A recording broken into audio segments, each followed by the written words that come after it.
నేను ఒకటి చెప్తా ఉన్నా, ఇప్పుడు వాళ్ళు 20-25 మంది అంటా ఉన్నారు, మీకు విజువల్స్ మీరున్నారు అక్కడ పొద్దున వేల మంది ఉన్నారండి, ఏం మాట్లాడుతున్నారు వాళ్ళు? మాట్లాడేదానికి అర్థం ఉన్నదా? 25 మందా?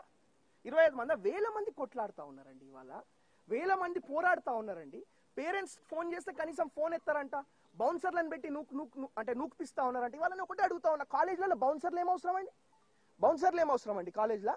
నాకు అర్థం కాదు. అంటే ఏది పడుతుందా?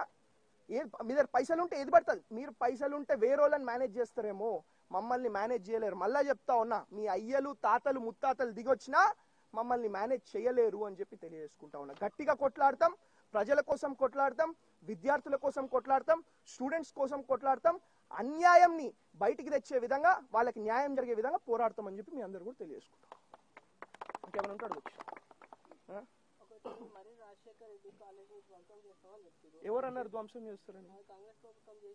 అవును, తప్పకుండా ఇల్లీగల్ గా ఉంటే ఎవరు, మర్రి రాజశేఖర రెడ్డి కాదు, వాళ్ళ అయ్య తాతలేదు కూడా ధ్వంసం చేస్తాం. ఆల్రెడీ చెర్ల కట్టిన దానికి మొత్తం చేసి కింద నుంచి డిమాలిష్ చేసి గోడని డిమాలిష్ చేసి మళ్ళీ కట్టుకుంటాం కదా గోడలు. అదే దాని కొంచెం ఇంకా తప్పకుండా మీ మీడియా మిత్రులకు కూడా కోపం ఉంది, వాళ్ళు చేసి అన్యాయాలని బయటికి తేవాలని. తప్పకుండా మీతోడు కూడా కలిసి పోరాడతాం. కానీ వాళ్ళు ఒకటే చెప్తా ఉన్నా, వాళ్ళు విద్యార్థులను, ఎడ్యుకేషన్ ని, హెల్త్ ని రాజకీయం కోసం వాడుకుండ్రు. వాళ్ళు స్టూడెంట్స్ తోటి దొంగ ఓట్లు చేపించి ఎలక్షన్లలో గెలిచిండ్రు. మేము ఎప్పుడు కూడా విద్యార్థులతోటి రాజకీయం చేయలేదు. విద్యార్థుల తరఫున నేను కూడా ఒక స్టూడెంట్ లాగానే వచ్చినా కదా. ఇప్పుడు వాళ్ళు ఏదో మేము డాక్టర్లము, మేము ఇదంటే, ఈవెన్ ఐఎమ్ డాక్టర్, నాకు 2 గోల్డ్ మెడల్ ఈ రాష్ట్ర గవర్నర్ వచ్చి ఇవ్వడం జరిగింది. మీ ముందే ఉంది కదా అది. నేను ఏది మాట్లాడినా ఫ్యాక్ట్స్ మాట్లాడతా, ఫ్రాంక్ గా మాట్లాడతా, ముక్కుసూటిగా